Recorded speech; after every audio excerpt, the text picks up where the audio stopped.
Assalamualaikum warahmatullahi wabarakatuh. Waalaikumsalam warahmatullahi wabarakatuh. Alhamdulillahirabbil alamin. Assalatu wassalamu ala asrafil anbiya wal mursalin. Allahumma salli wa sallim wa takarram wa ta'azzam wa tana'am ala sayyidina Muhammadin wa ala alihi wa sahbihi ajma'in, amma ba'd. Muhtaram wal mukarram, host kita Ustadz David, kita doain panjang umur, sehat walafiat, diberkahi oleh Allah Subhanahu wa taala. Tak lupa Ustadz kita tadi yang telah kasih ceramah sama kita, Ustadz Tile, Ustadz kondang kita, mudah-mudahan dipanjangkan umurnya oleh Allah Subhanahu wa taala. Semua yang hadir di tempat ini, ibu-ibu apa kabar semuanya? Bapak-bapak apa kabar semuanya? Alhamdulillah. Dan juga semua pemirsa Cahaya Hati di mana saja berada, mudah-mudahan diberkahi oleh Allah Subhanahu. Amin, amin. Amin ya Allah ya Rabbal Alamin. Berbicara tentang yang namanya beban hidup kita, kita ini manusia, betul nggak? Betul. Nggak mungkin nggak punya beban hidup. Pasti kita merasa kadang capek, betul? Betul. Kadang merasa juga salah. Kayaknya berat banget jalanin hidup ini, betul nggak? Betul. Urusan ekonomi, urusan keluarga, urusan macam-macam pokoknya. Namanya kita hidup di alam dunia. Kenapa itu terjadi? Mungkin karena kesalahan-kesalahan kita. Yang namanya kita manusia banyak salahnya. Al-insan mahalul khata wan nisyan. Makin kita salah, makin diberatin sama Allah Ta'ala. Ya, makin kita salah, makin sumpek hati kita. Makanya jauh-jauh dari dosa kepada Allah Subhanahu wa Ta'ala. Kita ini manusia biasa, betul nggak? Pasti salah. Makanya kadang-kadang suka sumpek. Jangankan kita, Nabi kita Muhammad Sallallahu Alaihi Wasallam. Bu. Ya. Kenal sama Nabi Muhammad? Kenal.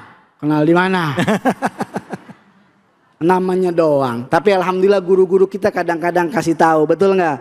Nabi kita yang Allah Ta'ala katakan maksum, tidak punya dosa, diampunkan dosanya oleh Allah Subhanahu wa Ta'ala. Tapi ketika beliau menjalani hidup ini, menjalani kehidupan ini, berdakwah, mengajarkan tauhid kepada umat, mengajak untuk kebaikan, kadang-kadang ada ujian dan cobaannya juga. Kadang-kadang merasa juga waktunya ada dalam satu waktu Nabi Muhammad, ya Allah, kenapa ini terjadi? Kenapa bisa begini? Apakah Allah meninggalkan aku dalam berdakwah? Shallu ala Muhammad. Luar biasa nggak Bu? Nabi Muhammad aja begitu, apalagi kita sebagai umatnya supaya menjadi lihat pedoman kita Nabi Muhammad SAW. Kenapa sih Nabi Muhammad diberikan oleh Allah Subhanahu wa Ta'ala yang namanya kesusahan dalam berdakwah? Satu, untuk dinaikkan derajatnya oleh Allah Subhanahu wa Ta'ala. Makanya kan kita sering baca tuh dalam Al-Quran kita, ya nggak? Surat Al-Insyirah. Ibu hafal nggak surat Al-Insyirah? Hafal. Harus hafal, itu surat paling gampang, betul nggak? Ayo bareng-bareng kita baca. Bismillahirrahmanirrahim. Ayo bareng-bareng. Alam nashrah laka sadrak wa wada'na anka wizrak alladhi anqadha zahrak wa rafa'na laka dhikrak fa inna ma'al usri yusran fa idza faragta fansab wa ila rabbika farghab. Alladzi anqadha dhahrak, yang mana Allah Ta'ala berikan beban kepada Nabi untuk apa? Untuk diangkat derajatnya, biar tinggi magamnya. Ya, kalau Nabi nggak punya dosa, kesusahannya untuk diangkat derajatnya. Kita umatnya kadang sumpek, kadang-kadang putus asa, banyak urusan, betul nggak? Banyak urusan ekonomi, urusan utang, urusan ini semuanya. Kadang-kadang anak bandel, betul nggak Bu? Kadang-kadang keluarga rumah tangga berantakan, istri ulang ajar sama suami, suami kasar sama istrinya, betul nggak? Itu kenapa terjadi? Terjadi karena kita jauh dari Allah Subhanahu wa Ta'ala. Tapi jangan takut, kalau Nabi aja diangkat derajatnya sama Allah Subhanahu wa Ta'ala, kita pun bisa, Bu. Bisa. Kalau kita ini kesumpahan kita karena kita, ya, urusan, permasalahan, musibah itu akibat kita, akibat ulah kita manusia. Betul tidak?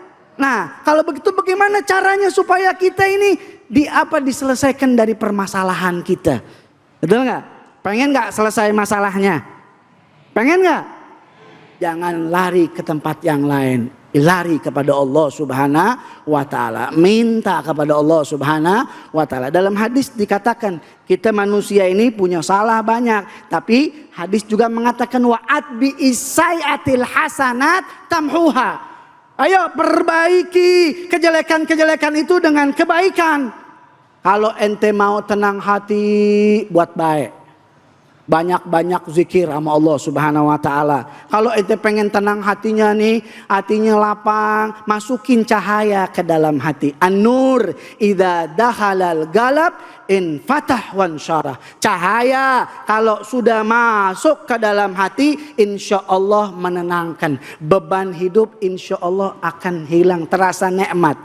Bu, kalau lagi hidup kadang-kadang, aduh capek banget, betul nggak? Aduh kok begini-begini aja, kok Allah begini sih sama saya, kok Allah begini, kok Allah kasih beban yang berat banget. Bukan, kita harus husnuzon sama Allah Subhanahu wa Ta'ala. Kenapa Allah beri begini? Oh lihat, Nabi aja diberi untuk dinaikin derajat. Mungkin kita pun begitu, tapi kita harus dibarengi dengan kebaikan. Biar apa? Biar cahaya masuk ke dalam hati, urusan-urusan kita diselesaikan sama Allah Subhanahu wa Ta'ala. Seperti apa, Bu? Kita baca surat Al-Quran, betul gak? Nawiru buyutakum bikiraatil Quran. Cahayailah daripada rumah-rumah kalian dengan yaitu pembacaan Al-Quran. Rumah kita sejatinya nih hati. Apa, Bu? Hati, betul begitu. Ya. Jadi hatinya cahayai dengan membaca Al-Quran dan juga memaknai Al-Quran. Amin ya Rabbal Alamin. Terima kasih banyak Habib. Bu, prasangka baik sama Allah itu harus dimulai dari diri sendiri ternyata ya Bu ya. Ya, dengan membersihkan hati kita, jiwa kita, senantiasa berzikir, mengingat Allah, mensyukuri nikmat. Insya Allah kita akan jadi orang yang pada saat mendapatkan ujian, kita dikuatkan menghadapi ujian tersebut. Bahkan ujian itu menjadi ladang amal kita untuk semakin dekat dengan Allah Subhanahu wa Ta'ala. Nah, saya juga ingin berbagi keberkahan juga buat semuanya nih. Bersama dengan Luwak White Coffee, tentunya hanya di sini, di Cahaya Hati Indonesia.